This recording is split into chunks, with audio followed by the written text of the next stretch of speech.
I'm very sorry that you didn't get a Superman video. I'll explain why at the end of this one if you want to stick around for that, but for now, we're here to talk about a different film because I'm going to lose my fucking mind otherwise. I'll also go into why it's been a bit all over the place, I've not been uploading main videos as much, and yeah, we'll figure it out together. But hello viewers, welcome back to Media 13. This is another installment of A Few Words On, the series where I sit down with the latest films that I go to the cinema to see, and I give a little talk about them. On today's episode, we're talking about I Know What You Did Last Summer, the requel that looks to reimagine or reawaken a franchise that has been dormant since 2006, somewhere around then, where we got the third installment that was, suffice to say, a little bit shit.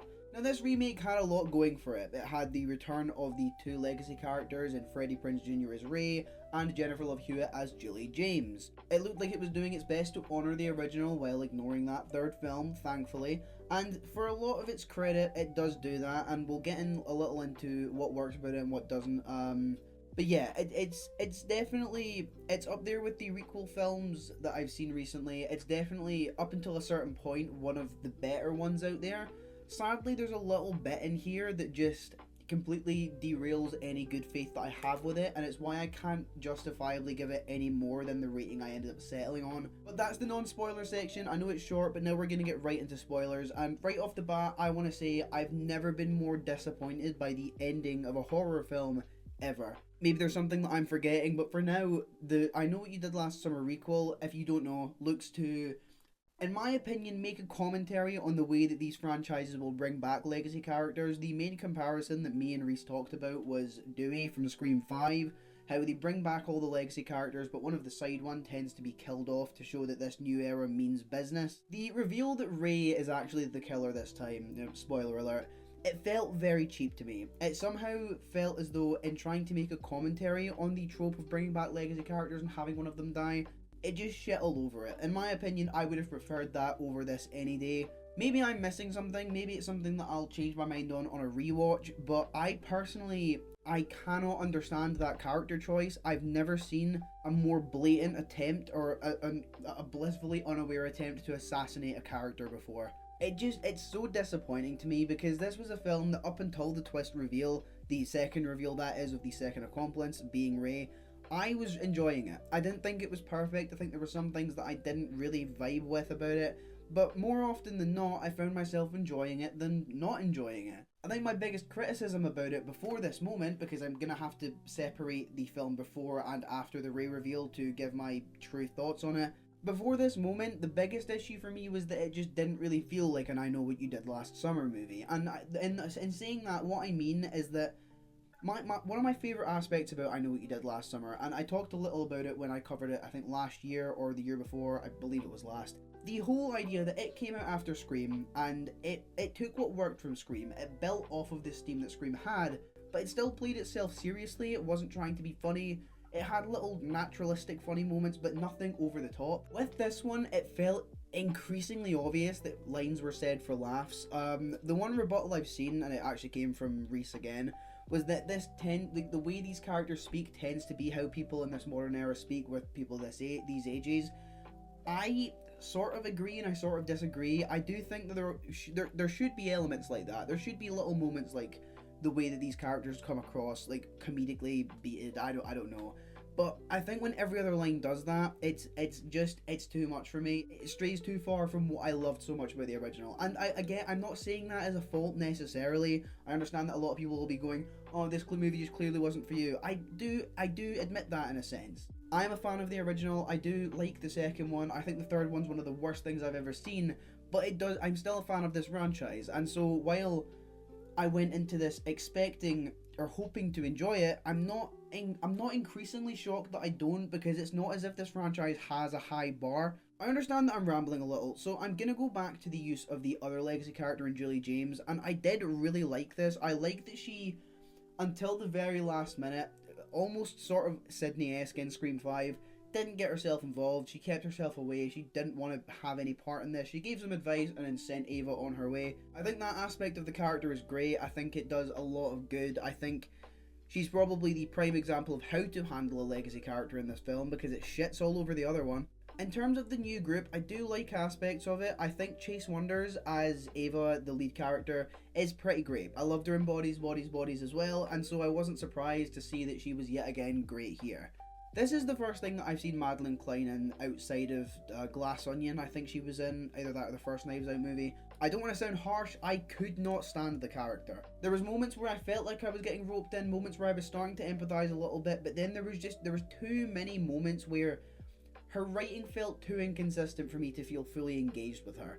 And that's just a running theme with this film in general. The writing is just too inconsistent for me to really care about. That on top of the twist as well, like I said, just being absolutely awful. I predicted it at the start as a joke. Sitting somewhere before seeing the film, I jokingly said, you know, my outside bet is that Ray's going to be revealed as the killer. So you can imagine the shock when it actually fucking happened. I'm not shitting on people for liking this movie, by the way. I understand that it has a bad review score on Rotten Tomatoes. I don't think that that score is accurate. I think it's better than that. I also think Rotten Tomatoes in general is a bad way to gauge a metric on a film. I do think you should see it yourself and gauge your own opinion. This one, unfortunately, just doesn't do it for me. It's a requel that, while it had me in the beginning, by the end I had almost completely checked out. I do think it'll get its sequel, and I do actively want to watch that and hope that they do repair a lot of what went wrong here. But I can't lie and say that I had a great time with this film. However, I do reiterate, my dislike of this film isn't so necessarily dislike, it's more so disappointment than it is annoyance. Because I wanted this film to be good. I don't have any prejudice against this franchise. I want it to succeed. In the end, I did end up giving it a 3-star. I don't think it's completely irredeemable, and it would be wrong of me to gauge the entire film on its ending, even though that does unfortunately play a massive impact on why it's ultimately going to be as forgettable as it is for me. If you enjoyed this film, power to you. I'm really glad you did. I wish I could have liked it as much, but unfortunately, that shit just happens sometimes. We don't always like every movie as much as we want to. But that being said, I want you to get into the comments and let me know your thoughts on I Know What You Did Last Summer 2025. Whether that be positive, negative, somewhere in between. Also, let me know your thoughts on the video below. Also, let me know your thoughts on the video as a whole. Did you enjoy it? Did you not? Did you want to see something different? I don't know. But now that we've talked about the film a little bit, I want to give a little bit of context to this behind me, because I understand, again, maybe for my own good, I want to get off my chest why videos have been a bit all over the place recently. First of all, the Superman promise that I made in my last couple of reviews that I did when I said it was on the way. Turns out I enjoyed it a little more than I expected to, and so it's being turned from a few words on video into a full-length video essay. So that'll hopefully be out either end of this week or end of next week or midway through the week after. I do need to buy a new mic because right now I'm using the old one that I used to, because the one that I was using for a while doesn't really work anymore. It's a bit crackly, and I'm trying my best to work around it, but so far no dice. Secondly, you can't see it because it's dark, but this room is a bit of a mess, and for the last week or so, it's been completely out of use because if you follow me on social medias, small plug to do that, you'll know that my ceiling in my bedroom sort of decided to take a trip to the bedroom floor. I'm sure it had a great time. I know I didn't. So everything from my bedroom has been down here. All my movies are currently sitting off to my left. It's never pained me more to see them in such a disorganized state, and I need to sort that ASAP. I currently have stuff in this setup that shouldn't be here. I don't know if you can see the posters down there. They might end up on the wall, but for now they're stuck there. There's stuff in the shelves that shouldn't be in the shelves. I have my Raimi mask here that's currently, it shouldn't be down here either, that's up in the room. Like everything has stalled essentially. Everything that I wanted to accomplish in the next few months, I moved everything around. I was like, great, I've reinvigorated myself, I'm ready to hit the ground running with this channel again. And it just everything fell apart within an hour or two, because it was the same night that everything happened. On top of that, bedroom's now back. I'm in the process of moving stuff back up, and there's now water in my basement from the intense rain that happened about 30 minutes ago. The same basement room that all of the stuff from my bedroom is currently in. You might be wondering why I'm sat filming this, and it's because I'm delusional into the fact that this channel could still be successful. Maybe I need to accept the fact that it might not ever be in the way that 18-year-old Jordan wanted it to be. I promise that normal Jordan has hollowed out and accepted where it is. But if you did enjoy this video, feel free to leave a like to let me know that you enjoyed. Again, I'm sorry that the uploads have dropped in quality so dramatically. I wish I could do something about it, but some of this stuff is just out of my hands, and honestly, that annoys me more. to be honest, like, to be real for a second, it does annoy me tremendously because I really wanted the second half of this year to be good, and so far it's just started off with disaster. But yeah, if you like this video, leave a like, let me know you enjoyed it. Feel free to share it with people. Subscribe so you don't miss out on the future reviews, whether that be Superman, The Women in Black, which I'm also working on. I'm not going to reveal anything else in case it gets scrapped, because I do have something else that I'm working on and I can't reveal that yet. Whether or not it happens, we'll see, but I'm going to make sure to make my best sure knowing that it does. It's getting late, it's about 8:30. I'm going to go to bed now, but I'm going to edit this first because I need it to be out ASAP.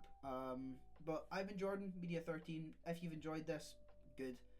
And until next time, I'll be seeing you.